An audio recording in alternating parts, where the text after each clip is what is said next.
Hola, ¿cómo están amigos? Un shalom bien grande para todos ustedes, hermanos, amigos y familia de nuestra comunidad Beit Shalom, Casa de Paz, aquí en Quito, Ecuador, América del Sur. Hoy tenemos una nueva entrega, la revisión de una nueva porción de la Torá, la Parashá número 13. Con esta Parashá comenzamos con el segundo libro de la Torá, el libro que conocemos como Éxodo, cuyo nombre original es Shemot. Como siempre tenemos preciosas, profundas, valiosísimas enseñanzas, así que comencemos. El libro de Shemot, o el libro de Éxodo, cuyo significado es nombres, tiene la intención de llevarnos a través de un viaje. Hablemos de este viaje. Todo viaje tiene un punto de partida y un punto de llegada. El punto de partida es el punto A y el punto de llegada es el punto C. Así es, exactamente, me escuchaste bien. El punto de partida es el punto A y el punto de llegada es el punto C. Todo lo que está en el medio es el trayecto, es la parte B. Todo lo que sucede entre A y C es lo realmente importante, pues cuando llegamos al punto C, nos damos cuenta que es solo el final de una etapa, pero al mismo tiempo es el inicio de una nueva etapa. Shemot, Éxodo, es un libro de 40 capítulos que nos relata el viaje desde la esclavitud de Israel en Egipto hasta la construcción del tabernáculo de reunión, todo esto pasando por el desierto. Esto no solo es un evento histórico, sino también una metáfora para todos los tiempos y para todos nosotros. Desde nuestra condición en un punto A de nuestra vida hasta nuestra nueva condición en un punto C de nuestra vida. Para alcanzar el punto de llegada, todos, absolutamente todos, tenemos que pasar por lo que llamamos un desierto. Para pasar desde la esclavitud hasta la tierra donde fluye leche y miel, hay que pasar inevitablemente por el desierto. Y es en el desierto donde hay ansiedad, frustraciones, dolor, hambre, desesperanza, soledad, frío. El desierto, por supuesto, asusta a nuestros fantasmas del pasado con la ilusión del futuro. El desierto hay que asumirlo. El desierto hay que transitarlo. Hay que enterrar ahí en las arenas de este desierto metafórico la esclavitud en la que nosotros vivimos. En el desierto hay que también añorar. ¿Añorar qué? Un futuro de transformación, elevación, de una nueva realidad. Solo quienes somos capaces, solo quienes sean capaces de anhelar una realidad diferente, van a lograr pasar por este desierto, vencer a este desierto, llegar al destino final. La Parashá Shemot, como ya dijimos, va desde el capítulo 1, verso 1, hasta el capítulo 6, verso 1. Shemot, como ya dijimos, quiere decir nombres. Es el plural para la palabra Shem, que es nombre. Vamos, como siempre, a hacer una revisión general de estos capítulos que componen esta parashá número 13, Shemot. Capítulo 1. El capítulo comienza mencionando nuevamente a los hijos de Israel y a las 70 almas que llegaron con Jacob. El texto también nos informa que los israelitas fueron fecundos y se multiplicaron en el país, ahí en Egipto, y dice, Egipto se llenó de ellos. También se nos informa que un nuevo faraón que no conocía a José se preocupa por la cantidad de hebreos y ordena que los niños sean sacrificados. Encarga esto a dos parteras, Cifra y Fua, quienes no acatan sus órdenes y son bendecidas por Dios por tal acto de misericordia, ¿no? El faraón ordena entonces a todo el pueblo que arrojen a los bebés recién nacidos al Nilo y que solo dejen vivas a las niñas. Capítulo 2. Un hombre de la tribu de Leví se casó con Jocabed y engendraron a un bebé hermoso. Lo escondieron por 3 meses, pero al no poder seguir ocultándole, su madre decidió ponerlo en una cesta en el río Nilo y dejarlo con esperanza a la voluntad del Eterno. La cesta llega hasta las cercanías del palacio de Faraón y Esbatia, la hija del rey, lo saca de las aguas. De ahí el nombre de Moisés, que quiere decir sacado de las aguas. Miriam, la hermana de Moshe, quien estaba mirando el destino de la cesta, le dijo a Batia que podía conseguir a alguien para amamantar al niño y se lo llevó a su propia madre Jocabed. A los 2 años de edad fue llevado nuevamente a Batia y ella lo quiso como a su propio hijo. Pasados varios años, cuando Moshe ya era adulto, salió a la zona donde estaban sus hermanos hebreos y vio a un egipcio que maltrataba a un israelita y al ver que no había nadie más mirando, atacó al egipcio y lo mató. Lo escondió en la arena y se fue.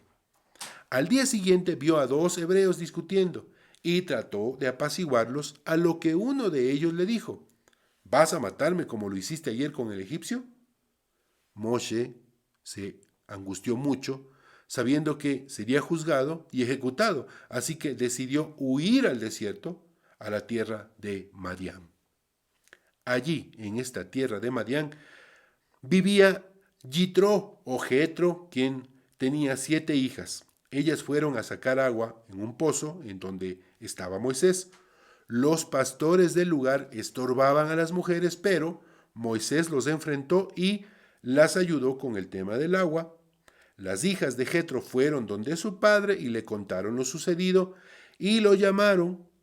Accedió Moisés y Jetro le ofreció a una de sus hijas como esposa, a Séfora.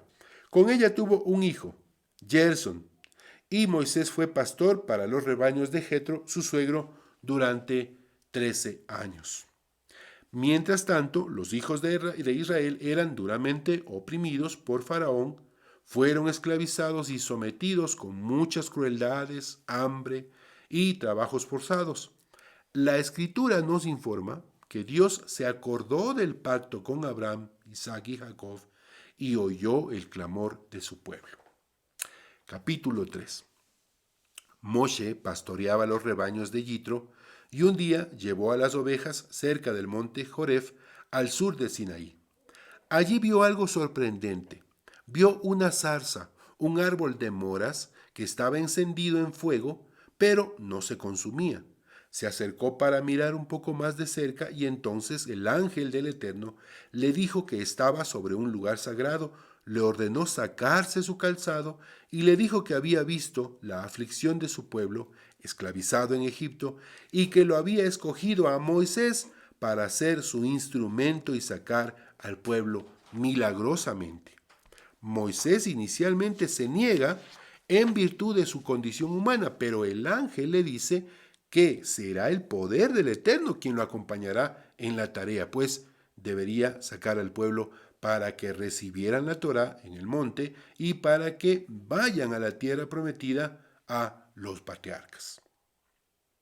¿Qué les diré si me preguntan quién me ha enviado? Pregunta Moshe.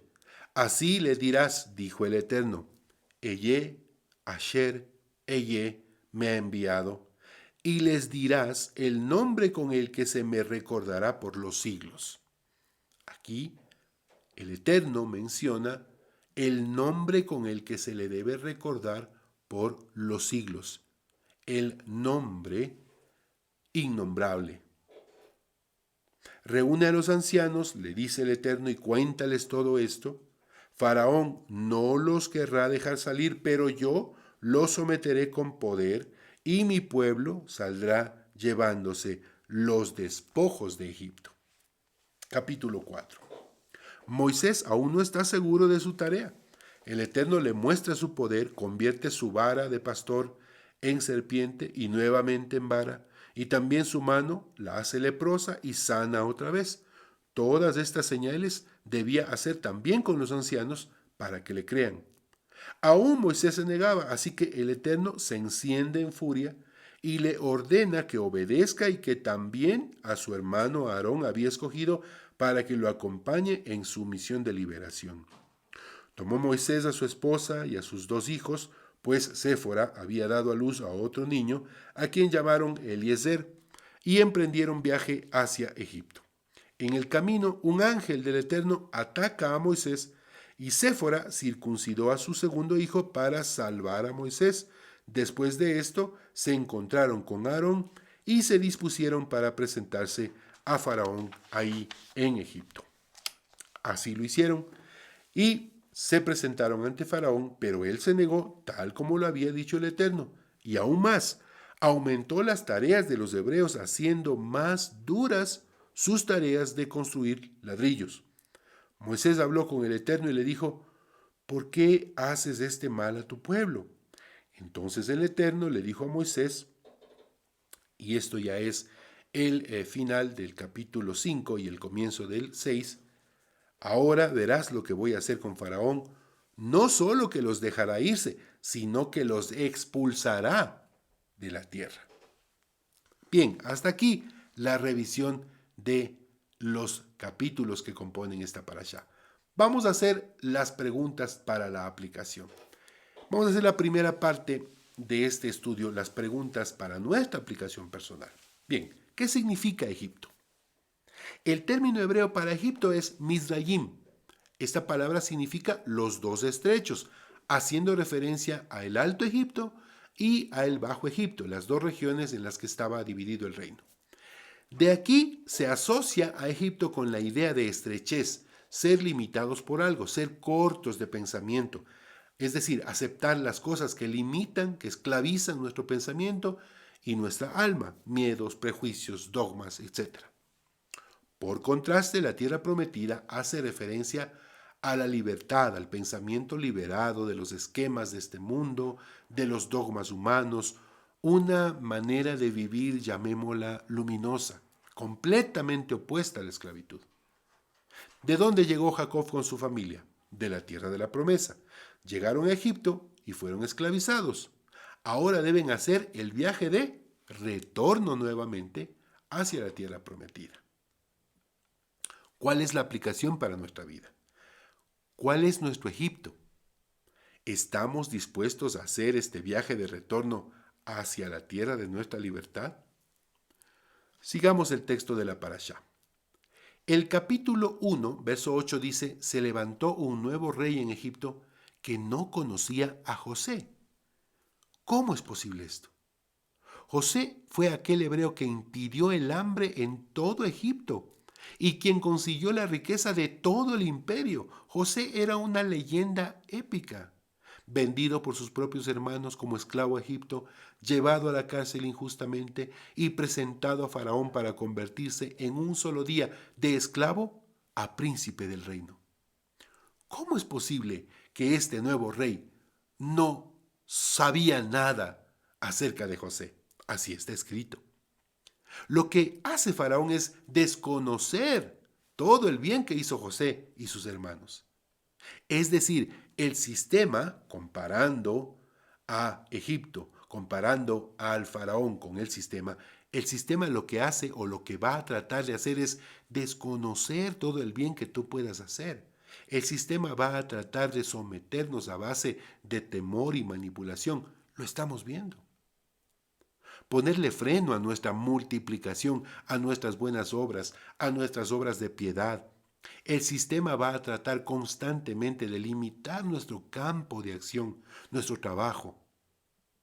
Y claro, ¿cómo hacerlo sino con trabajo, trabajo, trabajo, más trabajo, materialismo, superficialidad, moda, ropa, tecnología, placeres pasajeros, posición social, imagen, todo con tal de opacar nuestra luz, tu esencia, tu elevación de conciencia, de alma? Amor, benignidad, bondad, templanza, fe, mansedumbre, amor al prójimo. Beaptá la reajaca moja, amarás a tu prójimo como a ti mismo. El sistema es el faraón de nuestros días. Quiere desconocer lo que hacemos, quiere confundirnos. ¿Cómo pretende el sistema confundirnos? Llamando a lo bueno malo y a lo malo bueno.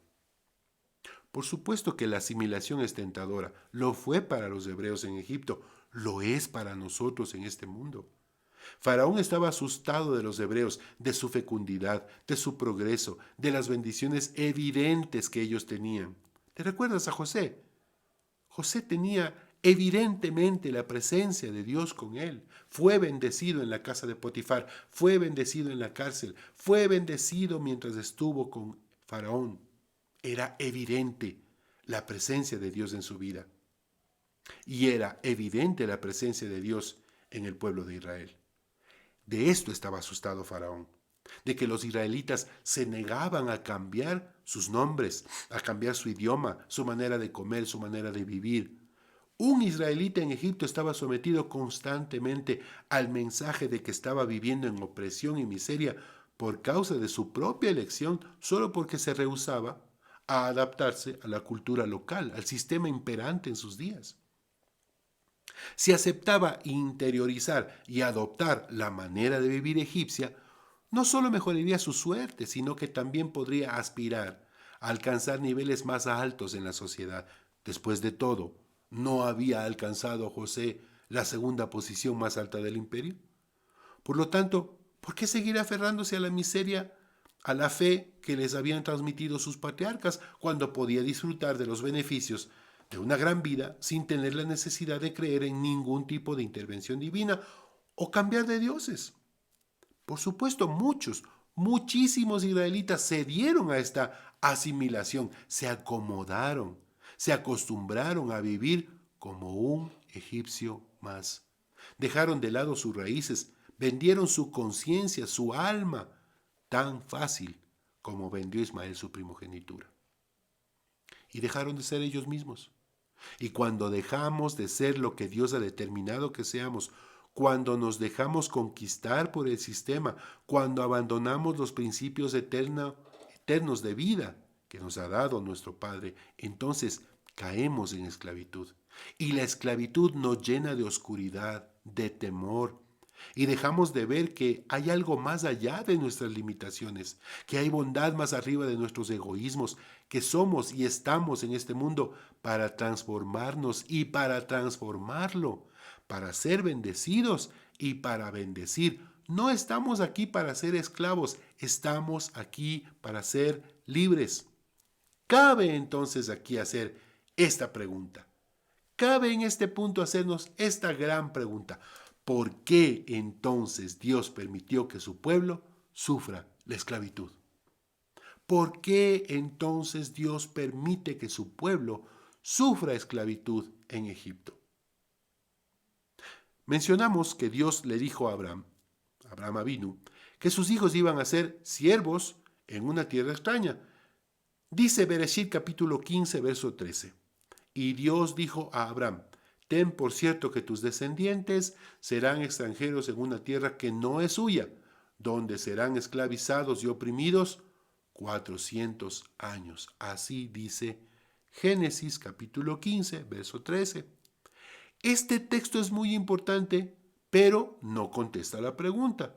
¿Por qué entonces Dios permitió que su pueblo sufra en esclavitud? El Eterno le dijo a Abraham Avinu que sus descendientes iban a ser esclavos, pero este texto no responde a nuestra pregunta. ¿Por qué? ¿Por qué Dios permitió que su pueblo caiga en esclavitud? Dios le dijo a Abraham que sus descendientes iban a ser esclavos, pero no le dijo el por qué. Vamos a analizar algunas respuestas posibles. En el capítulo 47 del libro de Génesis o Bereshit, cuando los hermanos de José son presentados ante el faraón, él les pregunta cuál es su oficio, para qué vinieron, y ellos le responden que eran pastores y que han llegado hasta Egipto, ya que en donde ellos estaban ya no había pasto. Están en plena hambruna. El texto original dice que ellos mencionaron que están solamente de paso, que son extranjeros en esa tierra. Pero, ¿qué dice el verso 27? Israel, Jacob, residió en lo mejor de la tierra de Egipto, en la tierra de Gosén. Jacob y sus hijos se instalaron, escuche bien esto, se asentaron, se asimilaron en ella. Construyeron casas, tuvieron posesiones, tuvieron campos, viñedos, y ahí se reprodujeron y se multiplicaron mucho. En el preciso instante en el que pensamos que todo lo que tenemos, todo lo que compramos, todo lo que conseguimos es lo que somos, en ese preciso momento estamos siendo esclavizados por este mundo y el sistema de este mundo. No nos engañemos. Estamos de paso por este mundo. Nuestra vida es solo una parte del camino. Esta porción de nuestra vida es la parte material de nuestro caminar, pero no es todo el camino. Solo es una etapa temporal, no te engañes. Las cosas de este mundo son pasajeras, efímeras. Lo permanente, lo eterno, es el camino del alma. Estamos contestando parcialmente la pregunta. Continuemos. ¿Qué ordenanza? A ver, vamos a pensar un momento y recordar. ¿Qué ordenanza, qué mandamiento fue dado a Abraham? Recordemos que en el tiempo de Abraham no existía Torah todavía, no existían mandamientos, ni los 613 mandamientos de los judíos, ni los 10 mandamientos, no existía Torah. Pero le fue dado a Abraham un mandamiento, una señal del pacto que hizo Dios el Eterno con Abraham. Sabemos que desde Adán hasta Moisés y la entrega de la Torá, el pueblo de Dios se manejaba en obediencia a las 7 leyes universales, las leyes no ágidas, los preceptos no ágidas. Pero, ¿qué ordenanza, qué mandamiento fue dado a Abraham? La respuesta es la circuncisión. ¿Respetaron, cumplieron esta ordenanza los israelitas en Egipto? Veamos lo que dice el libro de Josué. Veamos lo que dice el libro de Josué, capítulo 5, verso 2. Josué, capítulo 5, verso 2. Dice el texto: En aquel tiempo, el Eterno dijo a Josué: Hazte cuchillos de pedernal y vuelve a circuncidar por segunda vez a los hijos de Israel. Lea bien lo que dice el texto. El Eterno le dice a Josué: Hazte cuchillos de pedernal y vuelve a circuncidar por segunda vez a los hijos de Israel. ¿Cómo? ¿Cómo que por segunda vez? No se puede hacer circuncisión 2 veces. Podemos especular con respecto a si todos los que salieron de Egipto habían guardado este pacto, porque debemos tener muy en claro que la circuncisión es un símbolo de pacto, un pacto que Dios hizo con Abraham. Veamos lo que dice el texto de Bereshit capítulo 17. Cuando Abraham tenía 99 años, el Eterno se le apareció y le dijo: Yo soy el Dios Todopoderoso, vive en mi presencia y sé intachable. Así confirmaré mi pacto contigo y multiplicaré tu descendencia en gran manera. Al oír que Dios le hablaba, Abraham cayó rostro en tierra y Dios continuó: Este es el pacto que establezco contigo. Tú serás el padre de una multitud de naciones. Ese es el pacto. Tú serás el padre de una multitud de naciones. Ya no te llamarás Abraham, sino que de ahora en adelante tu nombre será Abraham, porque te he confirmado como padre de una multitud de naciones. Te haré tan fecundo que de ti saldrán reyes y naciones. Verso 7. Estableceré mi pacto contigo y con tu descendencia como pacto perpetuo por todas las generaciones. Yo seré tu Dios y el Dios de tus descendientes.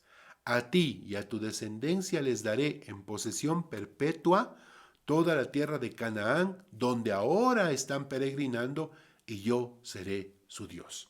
Es decir, Dios el Eterno le dice cuál es el pacto y le dice las condiciones del pacto y las responsabilidades y los privilegios del pacto. Verso 9. Dios también le dijo a Abraham, cumple con mi pacto, tú y toda tu descendencia por todas las generaciones. Atención a lo que dice el verso 10. Y este es el pacto que establezco contigo y con tu descendencia, y que todos deben cumplir. Todos los varones entre ustedes deberán ser circuncidados. Circuncidarán la carne de su prepucio, y esa será la señal del pacto entre nosotros. El pacto no es la circuncisión, la circuncisión es la señal del pacto, el símbolo del pacto. Todos los varones de cada generación deberán ser circuncidados a los 8 días de nacidos, tanto los niños nacidos en casa como los que hayan sido comprados por dinero a un extranjero y que por lo tanto no sean de la estirpe de ustedes. Todos, sin excepción, tanto el nacido en casa como el que haya sido comprado por dinero, deberán ser circuncidados. De esta manera, mi pacto quedará como una marca indeleble en la carne de ustedes, como un pacto perpetuo. Esa señal era el sello de identificación de que aquel varón que había sido circuncidado era,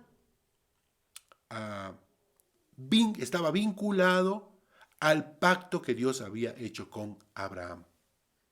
Dice el verso 14, pero el varón incircunciso, el que no se le haya cortado la carne del prepucio, será eliminado de su pueblo por quebrantar mi pacto. Estamos buscando el por qué vino la esclavitud. Para mantener sencillo el tema, podemos decir que la esclavitud llega cuando no cumplimos con nuestra parte del pacto establecido, no como castigo. Dios no castiga, sáquese esa idea de la cabeza, sino como consecuencia evidente de incumplimiento de las condiciones del pacto acordado. Si hacemos un contrato, un pacto con alguien y no cumplimos con el pacto, pues simplemente el pacto se rompe. Perdemos los beneficios establecidos en ese pacto porque hemos incumplido con las condiciones del pacto. ¿Cuál sería la aplicación para nuestras vidas? Porque finalmente lo que nos interesa de la parashá es cuál es la aplicación para nuestra vida. La parashá es un registro histórico, por supuesto, muy importante, pero ¿cuál es la aplicación para nuestras vidas? ¿Hay un pacto establecido para las naciones? Para nosotros como noágiras, como descendencia, como naciones desde Noé, como gentiles, como justos de las naciones. Tenemos leyes universales a las que debemos nuestra responsabilidad. ¿Para qué? Para obtener los acordados beneficios de este pacto. Recordemos cuáles son las 7 leyes o preceptos universales. No adorar ídolos. Honrar a un único juez supremo.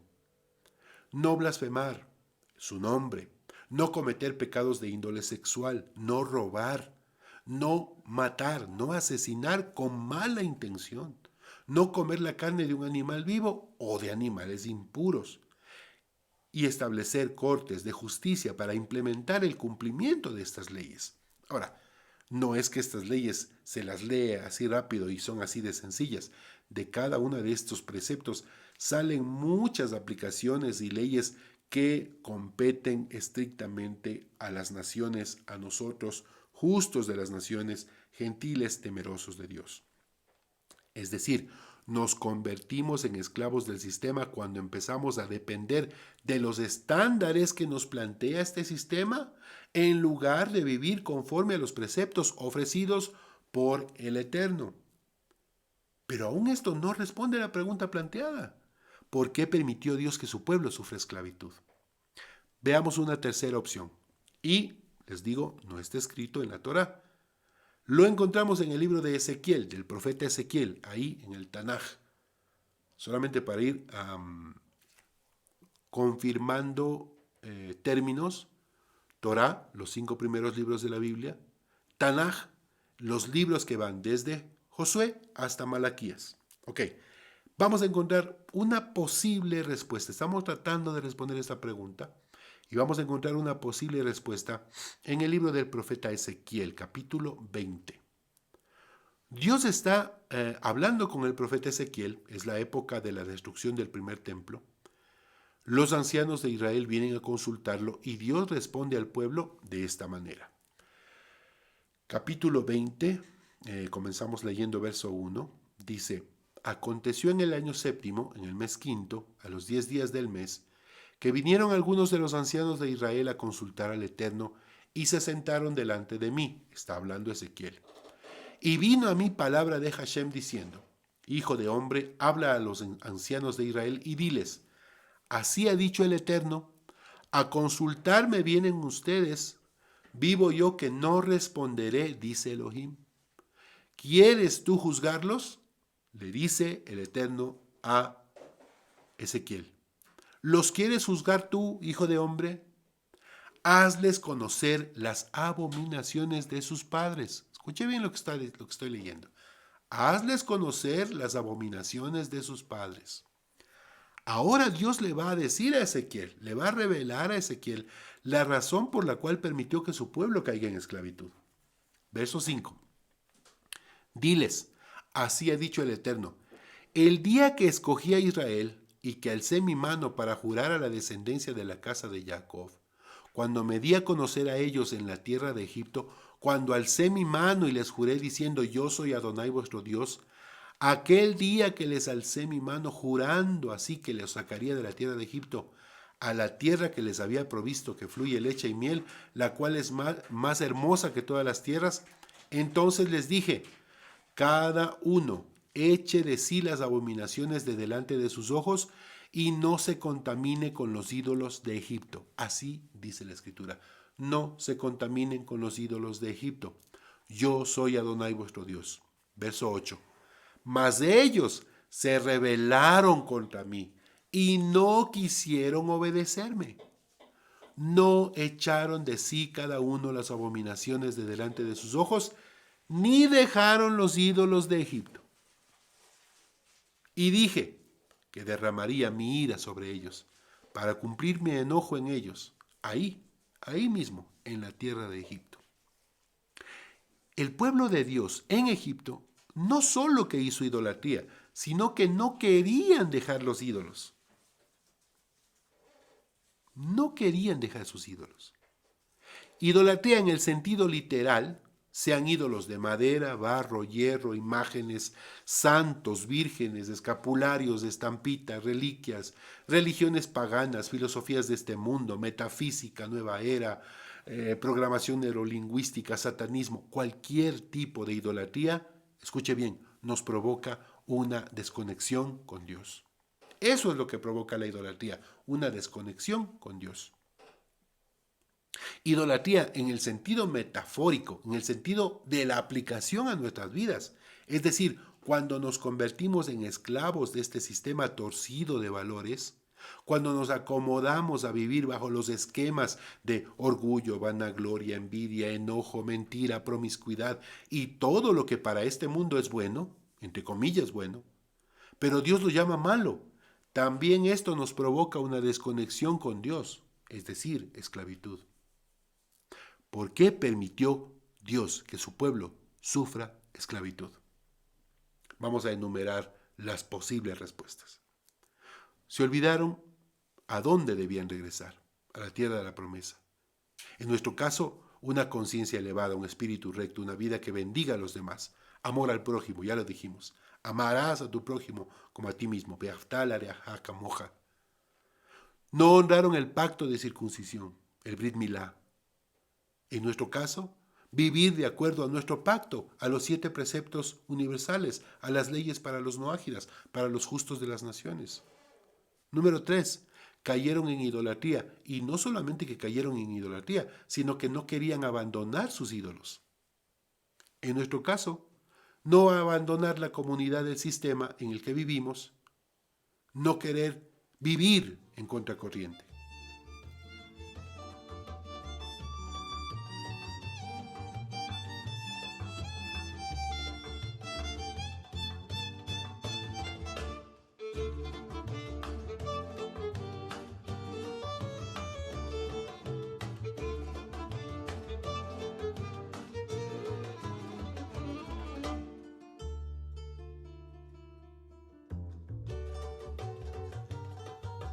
Revisemos la segunda parte del estudio de esta semana, Parashá número 13, Shemot. ¿Por qué Dios decide sacarlos de la esclavitud? Ya analizamos en la primera parte por qué Dios permitió que su pueblo caiga en esclavitud. En esta segunda parte vamos a analizar esta pregunta. ¿Por qué Dios decide sacarlos de la esclavitud? Dios el Eterno había prometido a Abraham, Isaac y Jacob que su descendencia iba a volver a la tierra de Israel, la tierra prometida. Así dice Bereshit capítulo 15, y vamos a leer desde el verso 14. Bereshit o Génesis capítulo 15, verso 14. Mas también a la nación a la cual servirán juzgaré yo, dice el Eterno, y después de esto saldrán con gran riqueza.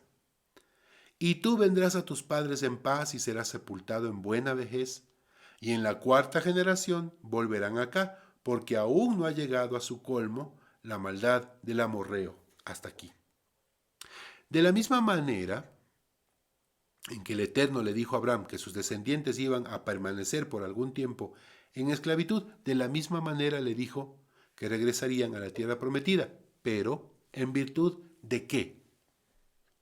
Si ellos cayeron en idolatría, se asimilaron y se olvidaron de dónde vinieron, ¿en virtud de qué Dios, el Eterno, decide sacarlos de esta esclavitud? Tres posibles respuestas. Número 1. El mérito de los patriarcas, el mérito de sus padres. Se conoce como Sehut Avot. No es necesario que tú sepas el término en hebreo.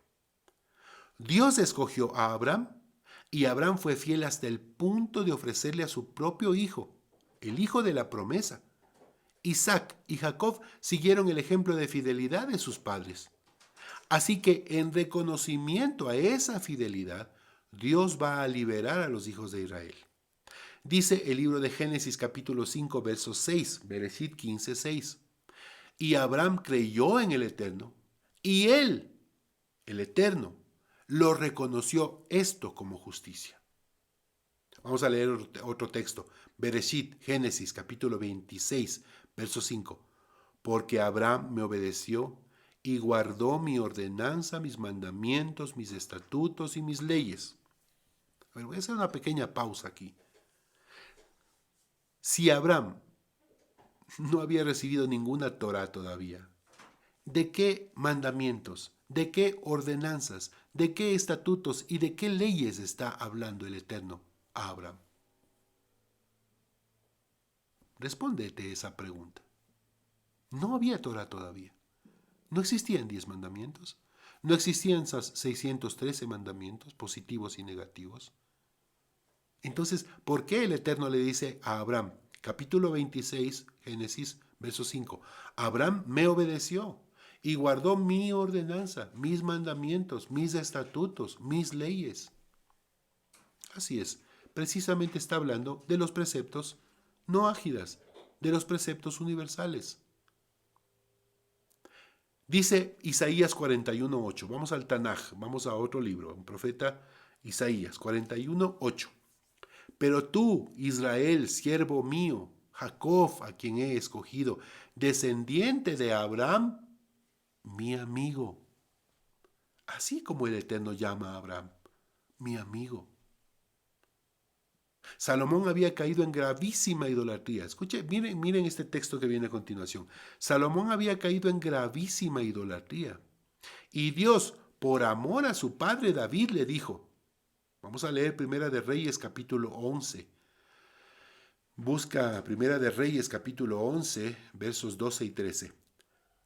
Pero por amor a tu padre David, no lo haré mientras vivas, sino que le quitaré el trono a tu hijo, y aún así no le quitaré el reino entero, lo dejaré ser rey de una tribu, por amor a mi siervo David. Esto es lo que se conoce como el mérito de los patriarcas, el mérito de los padres. Está escrito en la Torá, en el Tanaj, en la Biblia, que el Eterno, en virtud de la vida de gran espiritualidad de los padres, hace bendición con los hijos. Vamos a ver otra razón. ¿Por qué el Eterno decide liberar a su pueblo? El mérito del pacto. Brit Avot. Ya vimos el Sehut Avot, el mérito de los padres. Ahora vamos a ver el mérito del pacto. Dios eterno es un Dios de pacto y promesa. Nunca faltará su palabra. El Eterno no solo que escogió a Abraham, sino que le hizo una promesa. Hizo un pacto, un juramento de que llevaría a su descendencia a la tierra de la promesa. Revisemos nuevamente el texto de Bereshit, porque Abraham me obedeció y guardó mi ordenanza, mis mandamientos, mis estatutos y mis leyes. Esto acabamos de leerlo, Bereshit 26:5. Dice Bereshit capítulo 9, Génesis capítulo 9, verso 13. Este es mi pacto con ustedes. Nunca más serán exterminados los seres humanos por un diluvio. Nunca más habrá un diluvio que destruya la tierra. He colocado mi arcoíris en las nubes, el cual servirá como señal de mi pacto con la tierra. Yo quiero que quede muy claro este asunto. La señal del pacto con Abraham es la circuncisión. La señal del pacto que Dios hace con Noé es el arco iris. Cada uno de estos pactos contiene responsabilidades y beneficios, privilegios para los que estamos involucrados, bien sea en el pacto que Dios hace con Abraham, Isaac, Jacob y sus descendientes, y para nosotros como naciones, como gentiles, temerosos de Dios, justos a las naciones. Leamos un texto del libro de Deuteronomio, capítulo 7, verso 9. Deuteronomio, capítulo 7, verso 9. Devarim en hebreo. Reconoce por tanto que el Eterno tu Dios es el Dios verdadero, el Dios fiel, que cumple su pacto generación tras generación y muestra su fiel amor a quienes lo aman y guardan y obedecen sus mandamientos. Así dice el texto. Reconoce, por tanto, que el Eterno tu Dios es el Dios verdadero, el Dios fiel, que cumple su pacto generación tras generación y muestra su fiel amor a quienes lo aman y obedecen sus mandamientos. Entonces, en virtud, en mérito del pacto que guarda Abraham, Isaac, Jacob, las leyes, los preceptos noágidas, estas leyes universales, en virtud de la promesa que el Eterno le hace a Abraham de llevarlo hacia una tierra prometida. Y Abraham, obediente a este pacto, cumple con esta señal del pacto, la circuncisión. En mérito a ese pacto, el Eterno puede estar considerando liberar a el pueblo de Israel de la esclavitud. Vamos a analizar la última respuesta, por honor de su nombre. Dice el Eterno, leamos nuevamente el texto de Ezequiel capítulo 20, verso 8. Ezequiel capítulo 20, verso 8. Y dije que derramaría mi ira sobre ellos para cumplir mi enojo en ellos, en medio de la tierra de Egipto. Atención con lo que viene en el verso 9. Con todo, a causa de mi nombre, para que no se difame ante los ojos de las naciones en medio de las cuales estaban, en cuyos ojos fui conocido, actué para sacarlos de la tierra de Egipto. Voy a volver a repetir este texto. Con todo, a causa de mi nombre, para que no se difame el nombre del Eterno ante los ojos de las naciones, en cuyos ojos fui conocido, actué para sacarlos de la tierra de Egipto. Los saqué de la tierra de Egipto y los traje al desierto, y les di mis estatutos, les hice conocer mis decretos, por los cuales el hombre que los cumpliera, vivirá. En este punto, hablemos rápidamente de los dos conceptos muy importantes en la vida de todo creyente. Estos dos conceptos son lo que se conoce como Kiddush Hashem, o el precepto de santificar el nombre de Dios, y Hilul Hashem, la correspondiente prohibición de profanar o mancillar su nombre. Cada uno de nosotros como creyentes sabe que el momento que nos equivocamos, el momento que fallamos, el momento que cometemos alguna equivocación, cualquier persona que nos conoce inmediatamente nos relaciona, pone delante de nosotros esta frase: y así será como tú te llamas creyente de Dios. Porque cuando cometemos un acto uh, inmoral, cuando cometemos un acto de desconexión con Dios, cuando tenemos un exabrupto en cualquier circunstancia, en ese momento estamos haciendo, profanando, mancillando el nombre del Eterno, Hilul Hashem. En el momento que hacemos algo bueno, cuando nosotros somos personas de testimonio, cuando nosotros honramos el nombre de Dios, entonces estamos haciendo Kiddush Hashem. Estamos guardando este precepto de santificar el nombre. Entonces, el Kiddush Hashem se define como la promoción del nombre de Dios en este mundo, demostrando su omnipresencia, su omnisciencia, su poder absoluto, su soberanía sobre nosotros y sobre toda la humanidad. Es un acto de obediencia. Este Kiddush Hashem, este acto de honrar el nombre de Dios, despierta la conciencia positiva sobre quién es Dios, la presencia de Dios en este mundo. En contraste, obviamente, el Hilul Hashem, es decir, mancillar el nombre, socava la conciencia positiva, la apreciación que las personas puedan tener de parte nuestra del nombre de Dios. Estamos en la segunda parte de este estudio y estamos respondiendo a esta pregunta. ¿Por qué Dios decide sacarlos de la esclavitud? Ya hemos considerado 3 razones. Por el mérito de los patriarcas de Israel, por el mérito en virtud del pacto que Dios hizo con Abraham y finalmente por el honor de su nombre, ¿no? En estas respuestas aún no podemos encontrar una razón que provenga del pueblo de Dios, para que Dios decida liberarlos. ¿Es que acaso el pueblo de Dios no hizo nada para merecer su liberación? Pregunto.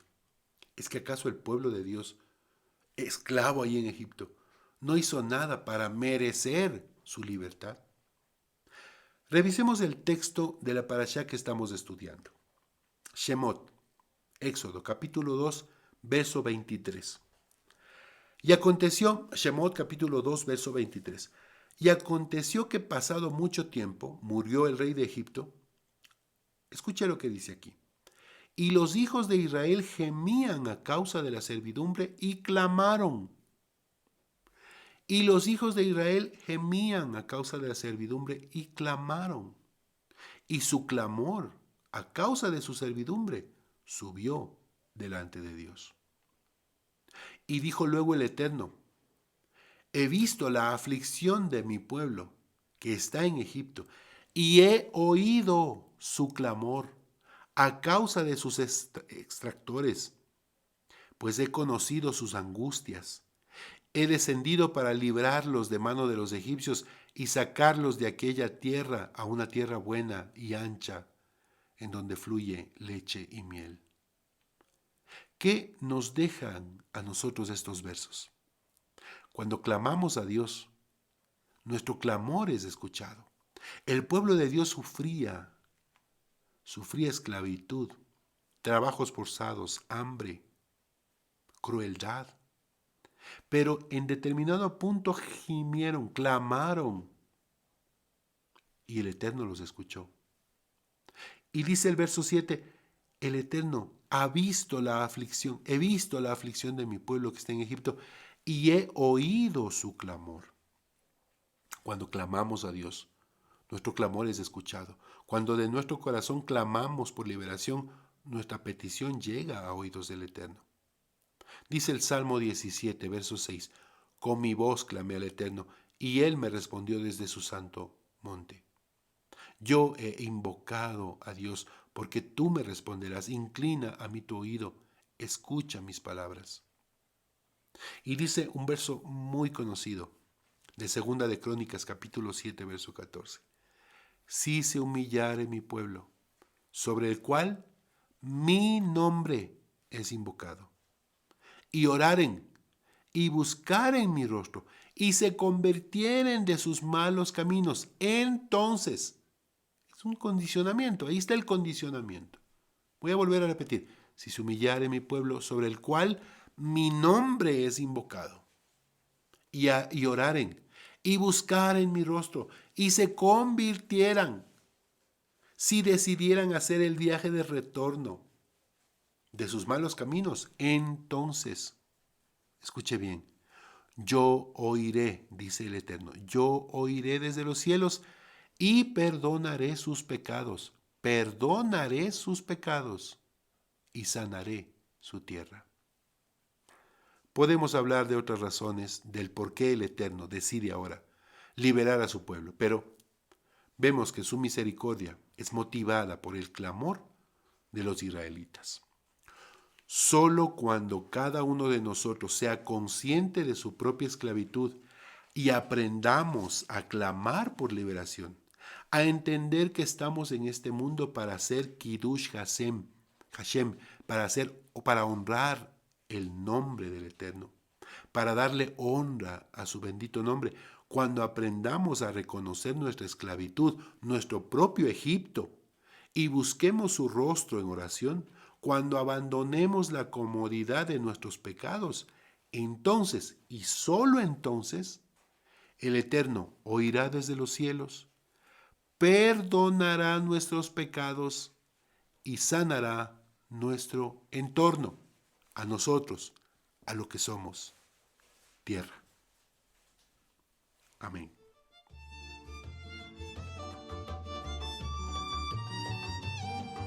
Gracias amigos, hermanos y familia por acompañarnos en la revisión de esta parashá. Los esperamos la próxima semana, si el Eterno así lo permite. Como siempre decimos, Bezrat Hashem, nos estaremos viendo la próxima semana. Permítame despedirme haciendo una bendición especial para cada uno de ustedes, pidiendo justamente en oración al Eterno que nos bendiga en esta nueva semana. Que el Eterno te bendiga y te guarde, que el Eterno haga resplandecer su rostro sobre ti, que el Eterno levante su rostro sobre ti y ponga en ti shalom. Shalom, un shalom bien, bien grande para cada uno de ustedes. Que el Eterno los bendiga. Nos veremos, Bezrat Hashem, en el próximo programa. Muchas gracias. Bendiciones.